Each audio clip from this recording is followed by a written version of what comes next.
The Wyoming Sugar Company sugar factory is a recognized part of the Worland skyline. In the summer, the sunshine reflects on the white silos. In the winter, the familiar steam clouds rise until the campaign is complete. For 100 years, this icon has been a landmark here, a sweet century indeed. In 1903, C.F. Robertson traveled to Worland to complete a survey for the Hanover Canal that would bring irrigation to area acreage and expand crop production. In 1905, J.W. Pulliam planted 600 acres of sugar beets and grain as a pilot project. In 1906, the railroad came to Worland. From 1909 to 1916, growers in the area grew sugar beets for the Billings, Montana sugar factory. The beets were loaded on rail cars with wagons and teams and shipped to Billings for processing.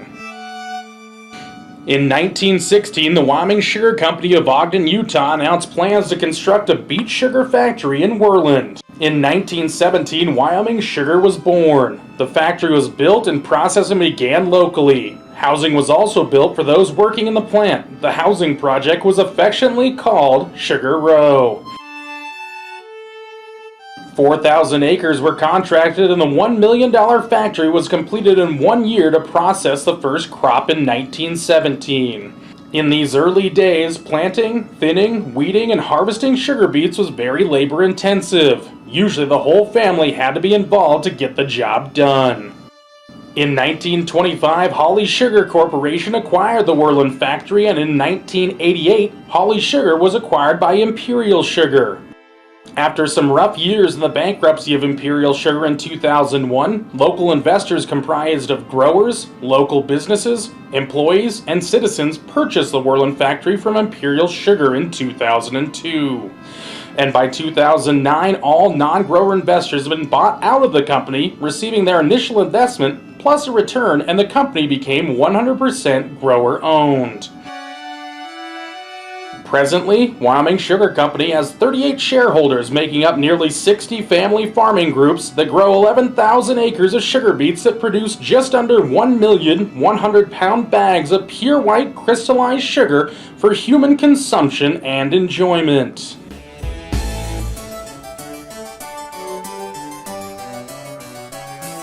While the snow is still on the mountains, seeds are planted. The seeds are engineered and mechanical planters space them so human thinning is no longer needed.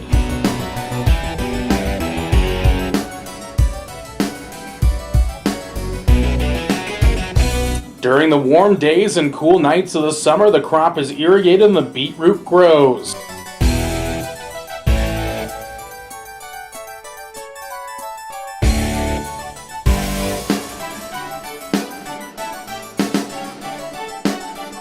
As autumn approaches with the cooler temperatures, the sugar content of the beets increases. In late September and early October, harvest begins.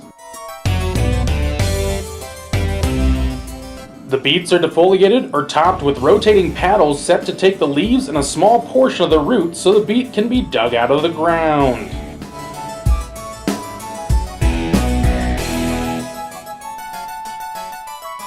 The digging equipment extracts the beet and loads it into trucks.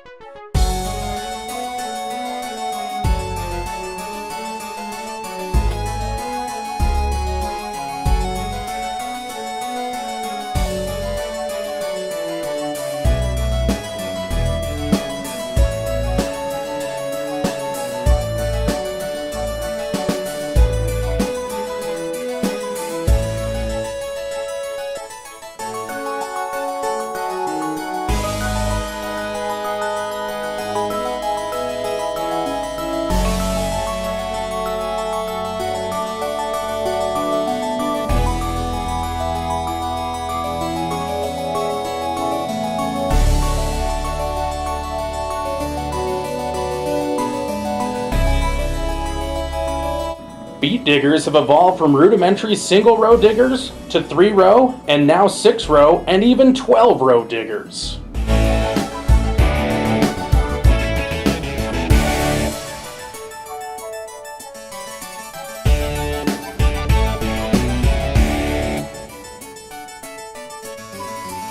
The trucks carry the beets to the piling station. The trucks are weighed into the yard, the beets are dumped into pilers and are stored in large piles to be processed later.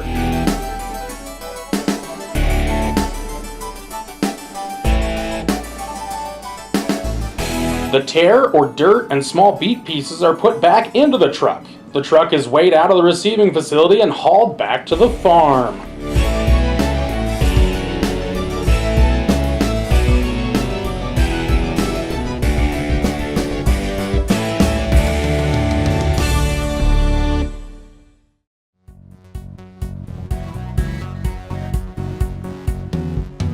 The beets are loaded back onto trucks and dumped into the flume to be carried into the factory. This washes the beets and separates them from rocks and other contaminants.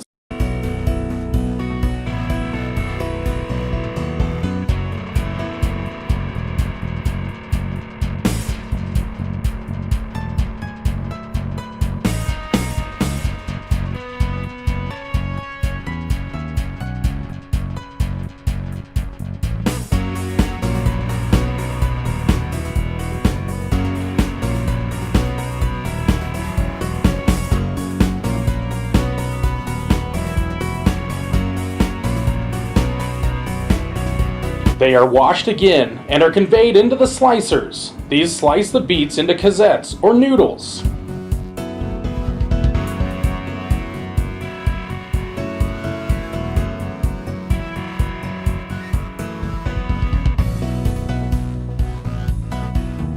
At this point in the process, science kicks in. The cosettes disappear into a diffuser. Through the process of osmosis, sugar is extracted from the cosettes that are immersed in hot water. The leftover beet pulp is used as a livestock feed.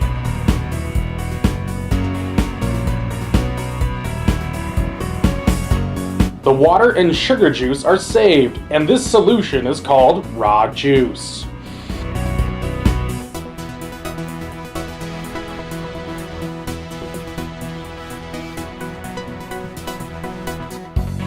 Impurities in the raw sugar juice are removed by mixing the juice with milk of lime, then treated with carbon dioxide gas. From this carbonation process, the product next goes into the filters, where the lime cake mud is separated from the juice. This mud is then pumped to the factory's lime pond. The mixture passes through a big tank called a white pan, which allows the thick juice to boil at a low temperature. After the dried pulp and lime cake have been removed, the next step is evaporation. Boiled under vacuum, the juice flows from one evaporator to another until a heavy syrup, which is filtered once again, remains. In the crystallizers, the syrup is boiled, stirred, and cooled, and crystals begin to form. At this point, what began as sugar beets becomes a syrupy liquid containing the sugar for crystallization. On the pan floor, sugar continues boiling under vacuum and takes on the consistency of fudge. The heavy liquid heads to the centrifuges, where machines whirl the sugar at 1200 revolutions per minute and dry it with filtered, heated air. The syrup exits through miniature holes in the centrifuges, leaving pristine white sugar crystals. The remaining bitter syrup is molasses, a product used in the manufacture of citric acid, animal feed, antibiotics, yeast, and other products. As for the pure white stuff, from here on out, it's a matter of packaging the product and shipping it out. We at Wyoming Sugar are proud to have completed our first century, and with our 101st harvest and processing in the fall of 2017, we are excited to begin our second 100 years.